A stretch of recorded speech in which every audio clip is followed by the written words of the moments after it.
নমস্কার বন্ধুরা, আমার রান্না বান্না চ্যানেলে তোমাদের সকলকে স্বাগত জানাই।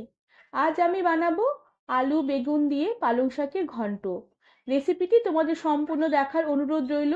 রান্নার শেষে আমি এমন একটি সিক্রেট মশলা ব্যবহার করব যাতে এই তরকারির স্বাদ দ্বিগুণ হয়ে যাবে। ছোট থেকে বড় সবাই ভালোবেসে খেয়ে নেবে। রেসিপিটি তোমাদের ভালো লাগলে একটি লাইক, শেয়ার আর সাবস্ক্রাইব করে দেবার অনুরোধ রইল। প্রথমে কড়া গ্যাসে বসিয়ে অল্প পরিমাণে কয়েক ফোঁটা তেল কড়ার গায়ে একটু মাখিয়ে নিলাম। এরপর বেশ ভালো করে বেছে ধুয়ে কুচিয়ে নেওয়া পালং শাক আমি এই কড়াতে দিয়ে দিলাম। এবার সামান্য পরিমাণে একটু নুনের ছিটে ছড়িয়ে দিলাম। এবার পালং শাকগুলো কিছুক্ষণ একটু নেড়ে চেড়ে নেব। পালং শাক নাড়তে নাড়তে পালং শাক অল্প একটু মজে আসলে আমি ডুমো ডুমো করে ছোট করে কয়েক টুকরো আলু কেটে রেখেছিলাম, সেই পালং শাকে আলুগুলোকে দিয়ে দিলাম। এবার ঢাকা দিয়ে রেখে পালং শাক আর আলু কিছুক্ষণ একটু রান্না হতে দিলাম।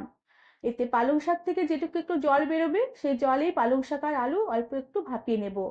এতে রান্নাটাও তাড়াতাড়ি হবে আর রান্নাটা খেতেও বেশ ভালো লাগবে। কিছুক্ষণ এভাবে ভাপিয়ে নেবার পরে আলু আর শাক অনেকটাই মজে এসেছে আর শাকের জল অনেকটাই টেনে এসেছে। যেটুকু জল আছে সেটুকু জল সমেতই আমি কড়া থেকে এই শাক আর আলু নামিয়ে নিলাম। গ্যাসে আরেকটি পরিষ্কার কড়া বসিয়ে দিয়ে তাতে পরিমাণ মতন তেল দিয়ে দিলাম আর তাতে ডুমো করে কেটে রাখা কয়েক টুকরো বেগুন দিয়ে দিলাম। বেগুনে সামান্য একটু নুন আর সামান্য একটু হলুদ গুঁড়ো ছড়িয়ে দিলাম। এবার বেগুনগুলোকে কিছুক্ষণ নেড়ে চেড়ে নেব আর নেড়ে চেড়ে নিয়ে হালকা লাল করে একটু ভেজে নেব। আর কিছুক্ষণ বেগুনগুলোকে এভাবে নেড়ে চেড়ে নেবার পরে বেগুনগুলো যখন একটু লাল লাল হয়ে ভাজা হতে শুরু করবে সেই সময় বেগুনগুলোকে আমি কড়া থেকে উঠিয়ে রেখে দিলাম। বেগুন ভাজতে ভাজতে বেগুন খানিকটা তেল টেনে নিয়েছে। এর জন্য কড়াতে আবারও সামান্য পরিমাণে একটু তেল দিয়ে দিলাম। তেল গরম হয়ে এলে একটু বেশি করে রাঁধুনি, সাথে অল্প করে কালো জিরে আর জিরে একসাথে ফোড়ন দিলাম। ফোড়ন কিছুক্ষণ নেড়ে চেড়ে নেব। ফোড়নের সুন্দর গন্ধ বেরোলে আমি খানিকটা পেঁয়াজ কুচি দিয়ে দিলাম, সাথে একটা তেজপাতা ছিঁড়ে দিয়ে দিলাম। এবার পেঁয়াজ কুচিগুলোকে কিছুক্ষণ নেড়ে চেড়ে হালকা নরম করে একটু ভেজে নেব। তবে খেয়াল রাখতে হবে পেঁয়াজ যেন বেশি ভাজা হয়ে লাল যেন হয়ে না যায়। পেঁয়াজটা একটু হালকা হালকা নরম হতে শুরু করলে আমি কয়েকটা চেরা কাঁচা লঙ্কা দিয়ে দিলাম আর তার সাথে একটা মিডিয়াম সাইজের টমেটোর অর্ধেকটা কুচি করে দিয়ে দিলাম। সাথে অল্প পরিমাণে একটু জল দিয়ে দিলাম। এবার দিয়ে দিলাম অল্প করে একটু ধনের গুঁড়ো আর তার সাথে অল্প করে একটু কাশ্মীরি লঙ্কার গুঁড়ো দিলাম। সাথে ধনে গুঁড়ো যতটা দিয়েছি তার থেকেও কম জিরে গুঁড়ো দিলাম। সাথে দিলাম পরিমাণ মতন হলুদ গুঁড়ো আর তার সাথে পরিমাণ মতন নুন দিয়ে দিলাম। আর তার সাথে মশলাতে দিয়ে দিলাম এক মুঠোর মতন ছাড়ানো মটরশুঁটি। এবার সমস্ত মশলাগুলোকে জলের সাথে বেশ ভালো করে নেড়েচেড়ে একটু মিশিয়ে নেব আর গ্যাসের আঁচ কম করে দিয়ে ঢাকা দিয়ে রেখে অল্প কিছুক্ষণের জন্য রান্না হতে দেব। যেহেতু আমি গুঁড়ো মশলা দিয়ে রান্নাটা করছি তাই অল্প একটু ঢাকা দিয়ে রান্না করলে মশলাগুলো যেমন জলের মধ্যে ভালোভাবে মিশে যাবে আর মশলাগুলো নরম হবে, ভালো করে কষানো হবে, তরকারিটাও খেতে বেশ ভালো লাগবে। আর এভাবে মশলা কিছুক্ষণ কষিয়ে নেবার পরে যে আলু আর পালং শাক সামান্য জলে ভাপিয়ে রেখেছিলাম সেই জল সমেত ভাপানো পালং শাক আর আলু মশলাতে দিয়ে দিলাম। এবার মশলার সাথে পালং শাক আর আলু বেশ ভালো করে নেড়েচেড়ে একটু মিশিয়ে নেব আর আবারও ঢাকা দিয়ে রান্না হতে দেব। তবে আমি আলাদা করে আর জল দেব না, পালং শাকের জলেই পালং শাক আলু বেশ ভালোভাবে সেদ্ধ হয়ে যাবে। কিছুক্ষণ এইভাবে ঢাকা দিয়ে রান্না করে নেবার পরে ঢাকনা খুলে দিলাম।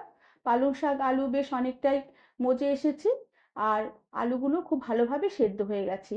এবার আমি ভেজে রাখা বেগুনগুলোকে পালং শাকে দিয়ে দিলাম আর বেশ ভালো করে আবারও নেড়েচেড়ে একটু মিশিয়ে নিয়ে গ্যাসের আঁচ কমানোই থাকবে, ঢাকা দিয়ে রেখে কিছুক্ষণের জন্য রান্না হতে দেব যাতে বেগুনগুলো শাকের মধ্যে ভালোভাবে মিশে যায়।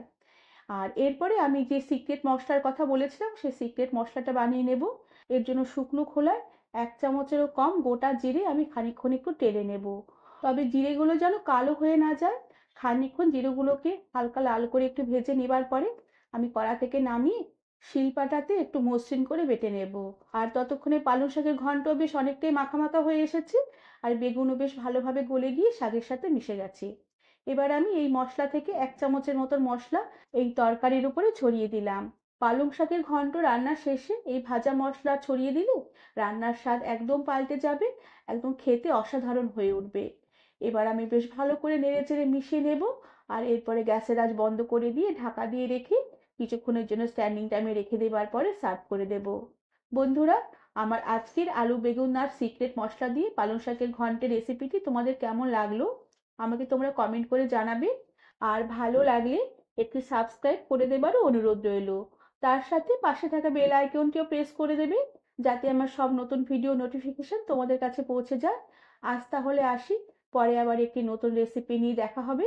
ধন্যবাদ বন্ধুরা।